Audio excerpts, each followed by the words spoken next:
Continue from where we stopped last week. Specifically, I'm going to be talking about the provision from God. Give us this day our daily bread. We have spoken about God sees us as children. So the relationship we have with God is father to children relationship. Number two, and I said God wants us to be in His kingdom. Last week I talked about the will of God, knowing and doing the will of God. Today I'm going to talk about the provision from the Most High God. From the Most High God. But before I say that, there is someone here who is going to take the decision very soon. Please, before you take that decision, watch the sermon of last week again. We are about to do something. Go and watch that sermon again. God bless you in Jesus' name. It's on the YouTube. I posted it on. Please watch it again before you make the move. Now, Jesus Christ moved on and taught His disciples how to pray. So He said in verse 3, give us this day by day, our daily bread. That is the emphasis for today. Give us our bread day by day. In the land of Palestine, bread was a staple food. It was so common that they just have to eat bread every day. Just like we had bread today. And we eat bread in various forms. In pizza, sandwich, hot dog, hamburger. Bread is still bread. Though we eat it with something else. Now, Jesus Christ told His disciples in His prayer, give us day by day our daily bread. So what was He talking about? Is it just mere bread? Just to eat? Because you need to ask question that, so for most of us here in the Western world, if you have a job, you don't have any problem.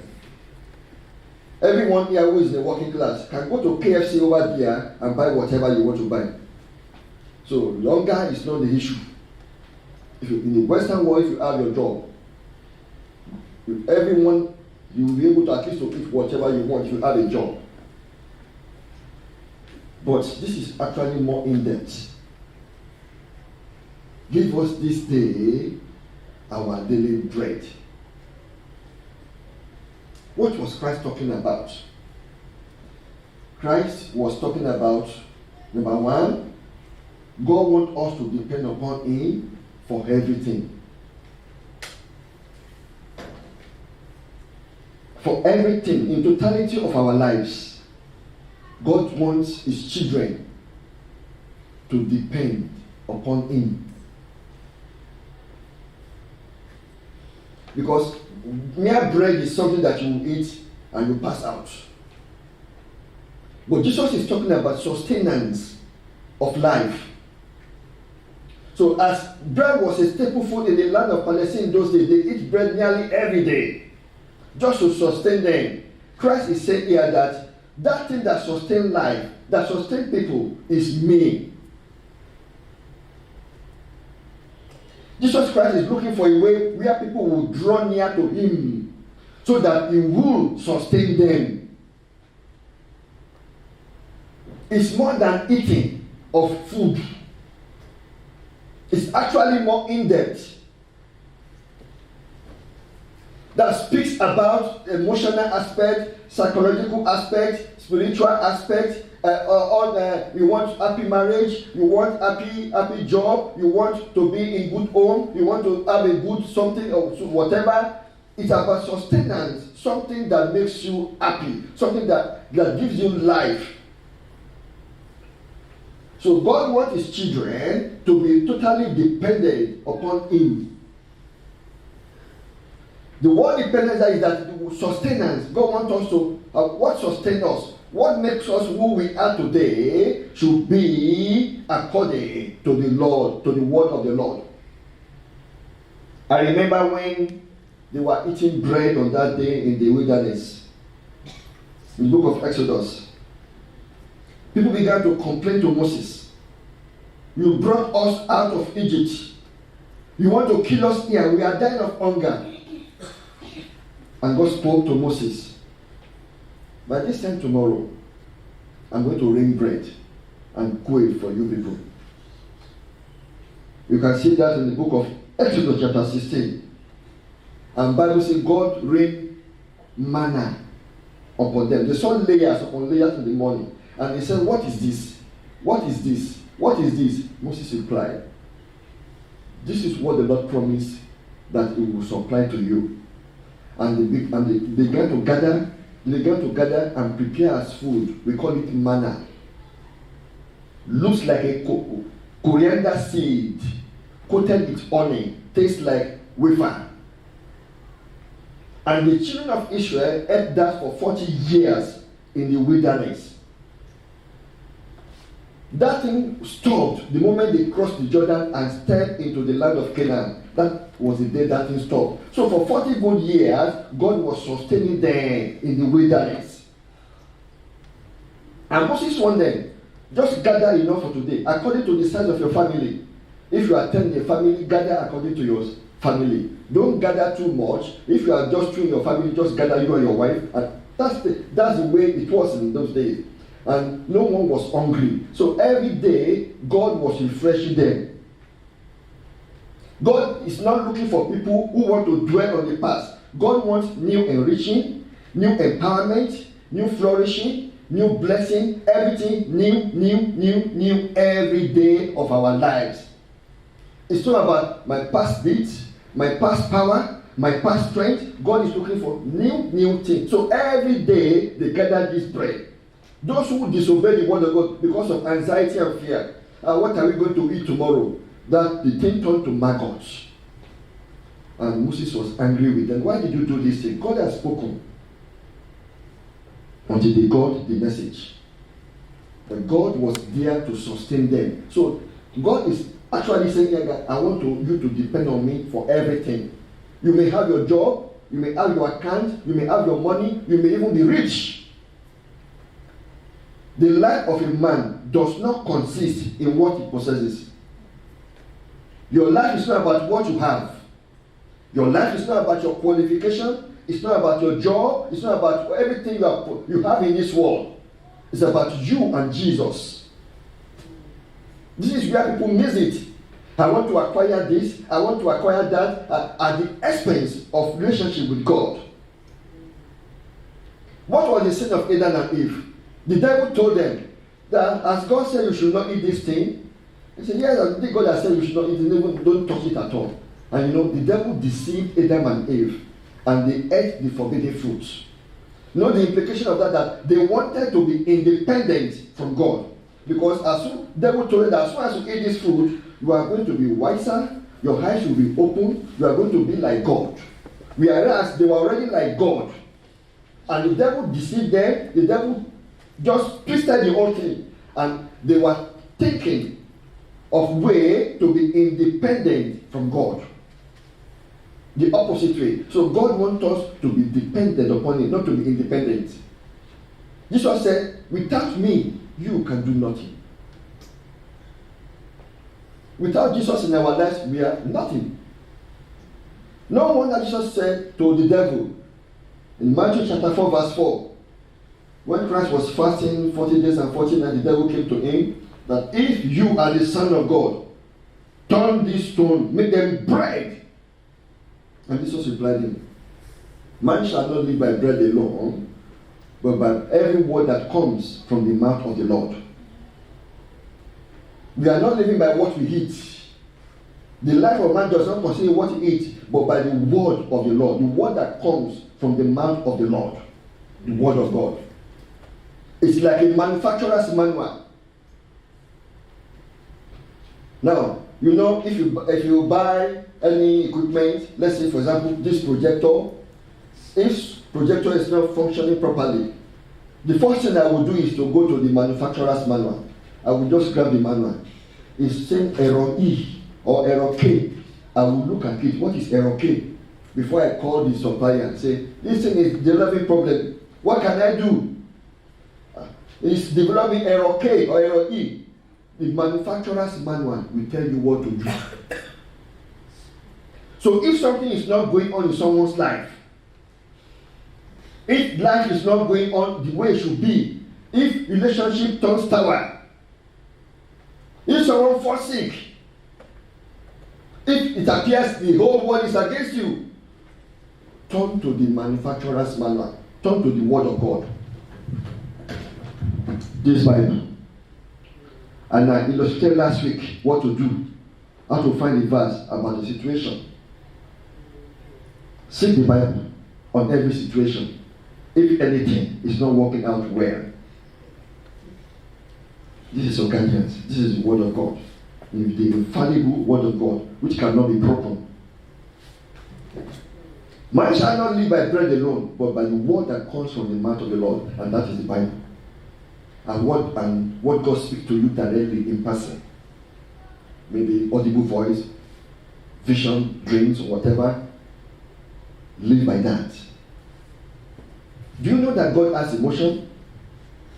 Do you know that? God has emotion just like you and I. Because the Bible says God is love. And the Bible says God was not happy with them, those in the wilderness, when they sinned against God. So God has emotion. Now let me give you this illustration. You are a parent, mother or father. You have a son or daughter in your house. Early in the morning, you sat on the couch in your living room. Your son or daughter wakes up, sees you, no hello, no good morning. Just walk past you. Then goes to the bedroom, showers, out of the bedroom to his room again, dresses up, and goes to the kitchen and just ate some sandwich and a cup of tea. No good morning, no hello. And you are still sitting on the couch. The same you went out of the house, probably going to work or go and catch up with his friend. And a few hours later, came back into the house. You are still sitting there, no hello, no good morning, or no good afternoon rather, or no good evening. With his bag just straight back to his room, shower, in his pajamas now, look for something to eat in the kitchen, then retire in his room. If you are a parent, your son or daughter does that to you, how will you feel? How will you feel? It is sad that his son or daughter will just walk past his parent, not even a good morning, not even say hello, that my parent is leaving. You don't even you are living as if he's not there. You don't even see him. You just walk in somebody, even shoulder to shoulder. You just hit your parent's shoulder like this, not even sorry. Look at that. You won't feel happy with that. God wants a relationship. So we have to depend upon God for everything. Don't think because yes, I have this, I have that, I am self-sufficient. That is nothing. God is longing for a relationship. God wants us to talk to Him. Prayer is about communication, talking to God on a daily basis. If you don't have prayer points, may I say, God, thank you for this day. It's enough. Thanking God for whatever He has given you is enough. I've spoken the language you understand as a parent now. Now put yourself in God's shoes. How will you feel? God wants you to be communicating with Him constantly. Because that is what we do. Early in the morning or whatever our shift is, everything in a rush. Rush. You don't even find time to read the Bible. You don't find time to pray. You don't find time to consult God. The Bible is speaking here, depend on God for everything. So point number 2, God wants us to trust His provision every day. trust His provision every day. Give us this day our daily bread. That word daily is that every day of our life, believe God. Don't say, I have money in my bank account, I have this thing. God is still the source. Your intelligence, the brain that you have, is given by God. Your makeup, who you are today, is given by God. The family you are born into, God has planned everything. Everything has been given by God. Your special ability about mathematics, about biology, about any other subject is given by God. See it that way. Not, I have strength, I can do all these things. No. Some people, they are super intelligent, good IQ. I know someone like that he will just sit in a classroom during the lecture. He doesn't even read. But highly intelligent. Whatever the lecturer teaches, that's all. During the exam, he will not read. And he's stopping the class. Whereas you see some people reading all the time for them to pass. But for someone who is super intelligent, just let him listen to the lecturer once, he captures everything. I know someone like that. And he taught the class, highest GPA. It wasn't about him, it was God in his life. God gave him for a purpose. So when he says something, he has captured it already. Whereas some people will be struggling, reading and reading and reading. So whatever you are today is God. And he said, give us this day our daily bread. So God does not want us to be anxious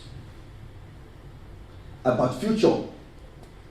He doesn't want us to be fearful about what are we going to eat tomorrow. That was what the Jews did in the wilderness. When God gave them manna, some people disobeyed Moses. They gathered for today when they ate, and they kept some in their tent. So in the morning when they opened the can, oh my God, it was a man who was thinking, and Moses was not happy with them. That this is what I told you. God said, I will feed you daily. Why did you do that? So believe God and trust God for everything. Let me tell you the story of a man of God. This pastor was in a Orthodox church in one town. The church is worldwide. I don't want to mention the name of the church. So the church is autonomy. They have worldwide, they are everywhere in the world, and each church practices autonomy. Where local church has the right to hire a pastor, to pay the salary of a pastor, and to do this one thing. So they hire a pastor when the former pastor left. So when the pastor came, this pastor was so anointed.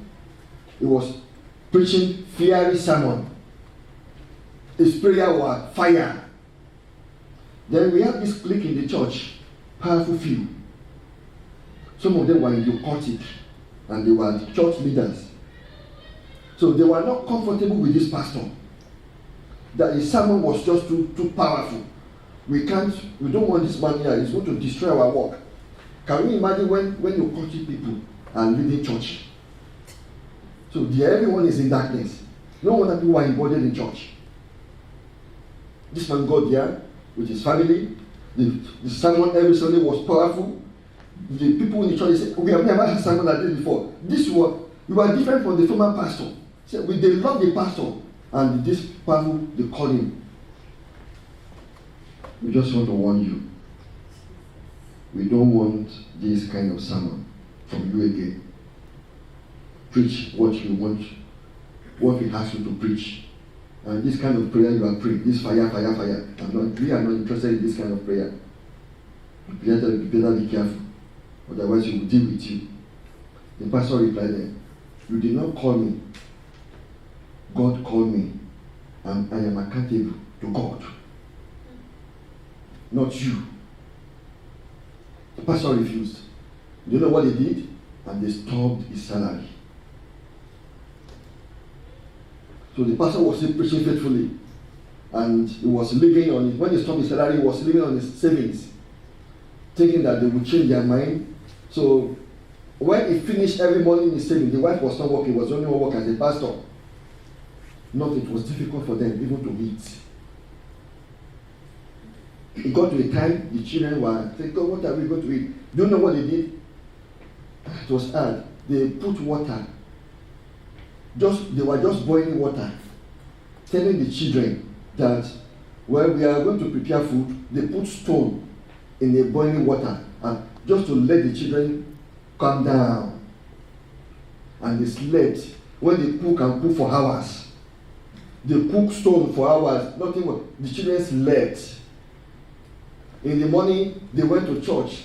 Luckily, in the children's church, they gave the children biscuit and this sweet, and only to return home to cook stone again. It was hard for this man of God. Then he had to cry to God. God, you call me. Why is this happening? This man cried to God, God, please do something. And after his prayer, those people were happy because they knew they were tormenting him, that life was now difficult for him. Nothing, no money, he couldn't do anything. Then God answered his prayer. Someone who was not even a member of the church prepared on a Sunday afternoon after the church service, prepared jollof rice, that more than enough for them, they can put the rest in the freezer with chicken. So that was eventually, and they have more than it. And not only that, this person gave them groceries.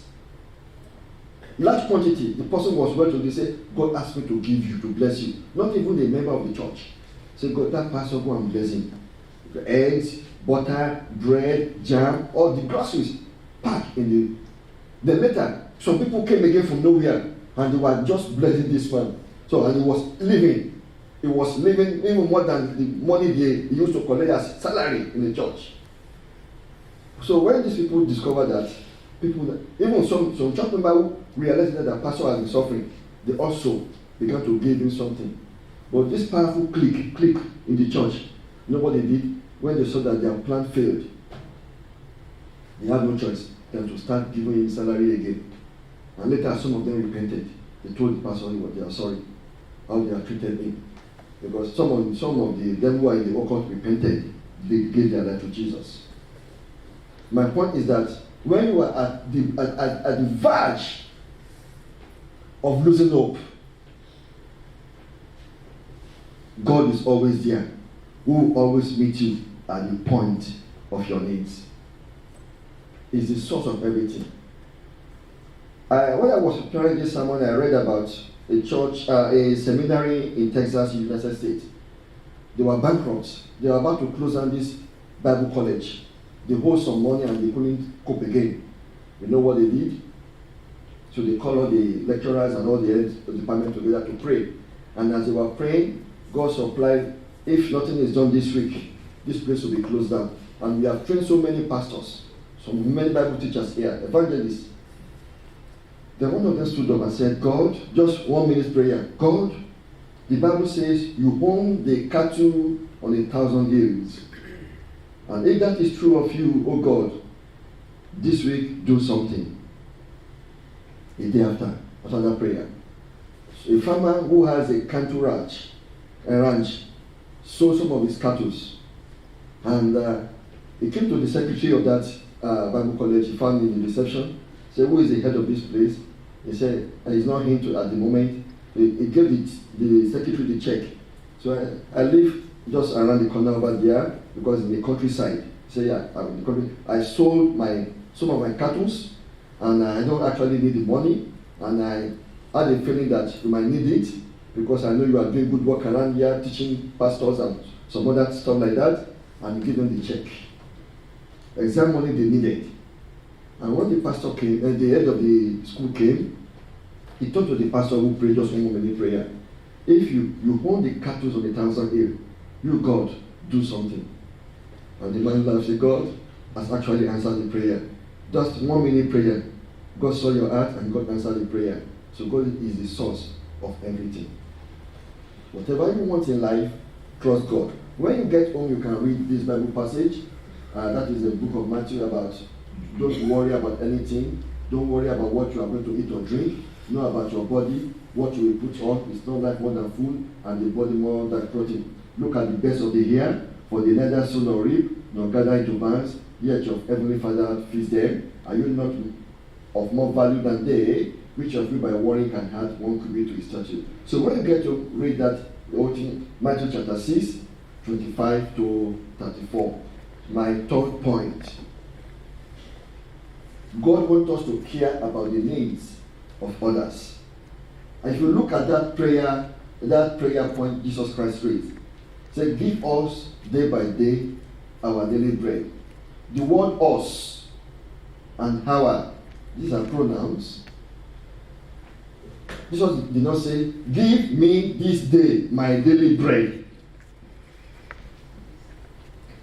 It's not, give me this day my daily bread. Jesus said, give us day by day our daily bread.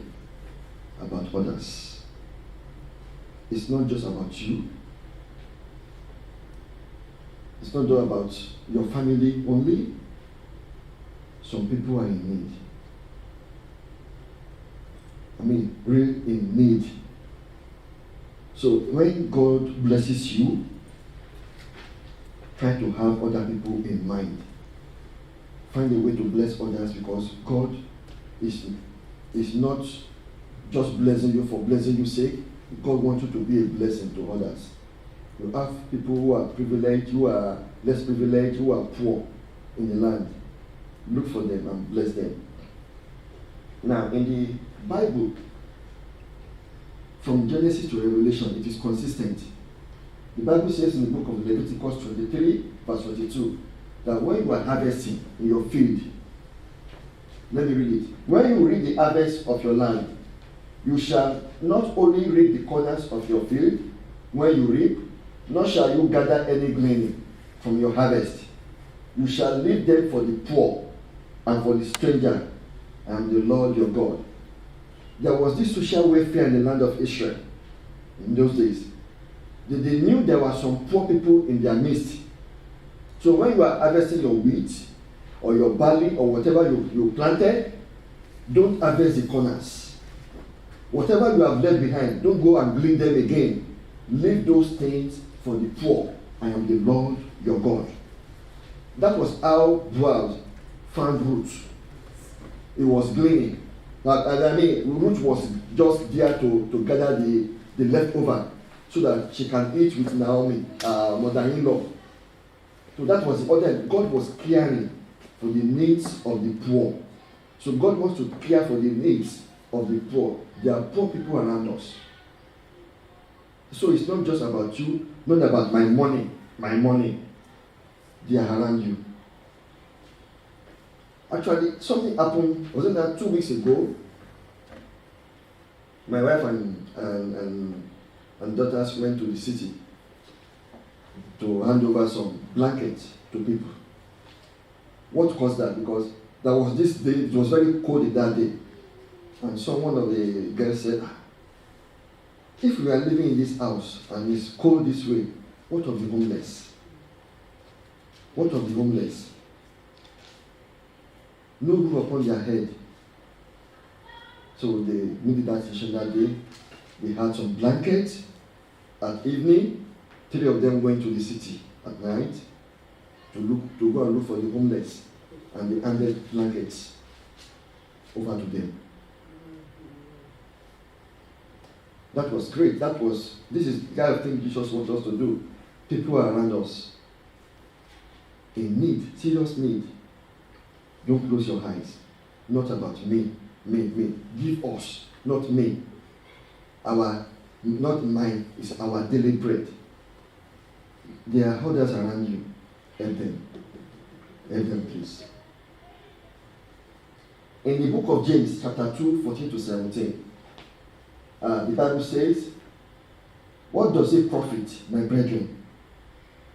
If someone says he has faith but does not have works, can faith save him? If a brother or sister is naked and destitute of daily food, you find your brother who is naked, no clothing on, no blanket, no jacket in winter. Some people, they don't have food to eat. And one of you says to them, depart in peace, be warmed and filled, just a spoken word. And you ask something to give, you did not. Bible says that, but you will not give them the things which are needed for the body. What does it profit? What is the essence of telling them? Go, you will be warm when you have it. Someone is in need, someone is dying. You did not do anything. What kind of faith is that? What kind of Christianity is that? So the Bible says, does also faith by itself, if it does not have work, is dead. That kind of faith is dead. When you don't try to act based on people's needs, you just mere words. Yes, God will bless you. I just pray for you. Go work. That is nonsense. That is not the teaching of the Bible. You always have poor around you when there are needs. In the days of Jesus Christ, there was something happened in the book of Matthew chapter 12 on the Sabbath day when Jesus Christ's disciples were hungry and they went to the grain field they just grabbed some head of the corns, they rub it and they began to eat it. Because that was the order of the day, that when you are hungry, you can go to any field. Don't put a sickle. A sickle means to harvest, because that is written in the book of Deuteronomy 23 verse 25. Don't put a sickle to harvest, but whatever you can eat in any farm, go there and eat it.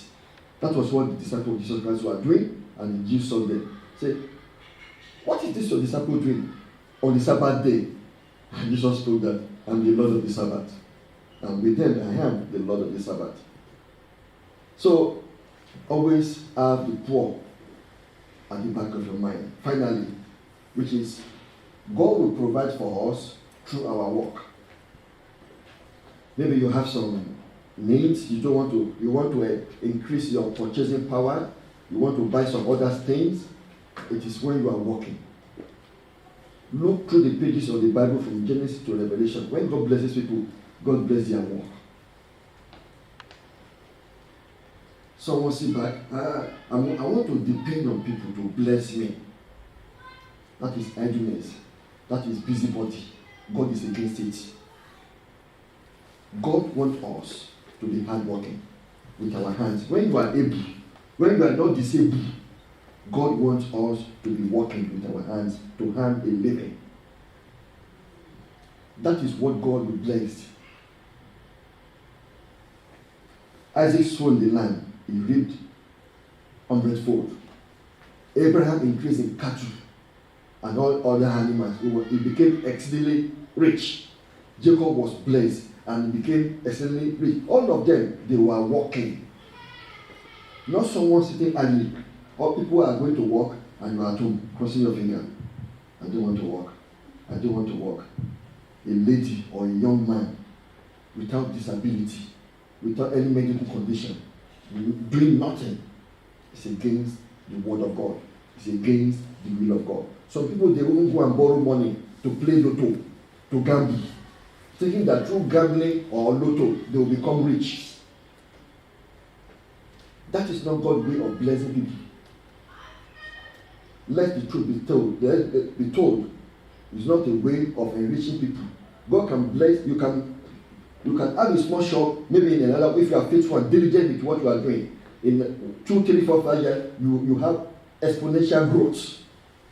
God can do it for a reason, so that you become blessing to other people. So whatever you have is for you to become a blessing to others. That's the way of God. That is the pattern of God. And I pray God will bless every one of us in Jesus' name. So anyone who is not working, go tell him or her. It's against the word of God. The Bible says in the book of 2 Thessalonians chapter 3, verse 10 to 12. And even while we are with you, we gave you this command. Those unwilling to work will not get to eat. Is it clear? No interpretation. This is the Bible. No interpretation. If you don't want to work, then don't eat. If you are able, but if you have medical condition, that's another thing.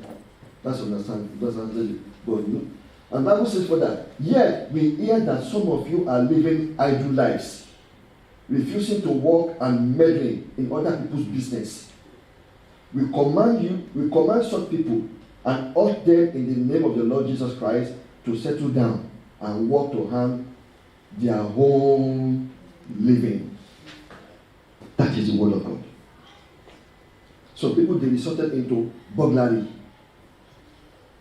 some shoplifting, some begging, some stealing, because they want to eat.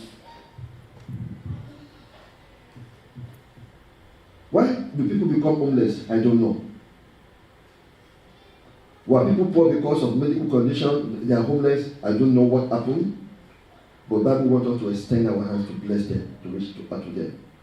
But if someone is truly not disabled, but wants to depend on government for dole, it's not the will of God. The Bible is clear. If you don't want to work, then don't eat. Actually, we tell people with love. When you truly love people, tell them the truth. But when you tell people the truth, say it in a respectable way. Don't try to tell them, to hurt them, but tell them the truth. That my sister, my brother, the Bible is clear about this thing. Why are you sitting? Why are you sitting there at home?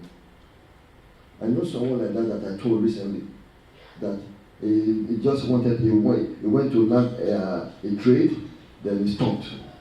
So I don't think I can do that kind of trade. It was about something like a carpentry or painting. He stopped it. This is a young man, probably in your early 20s. What are you doing at home? Chasing girls around, having girls, already a father. And you have nothing, you have no job. What kind of life is this that you living? So what are you doing with your life?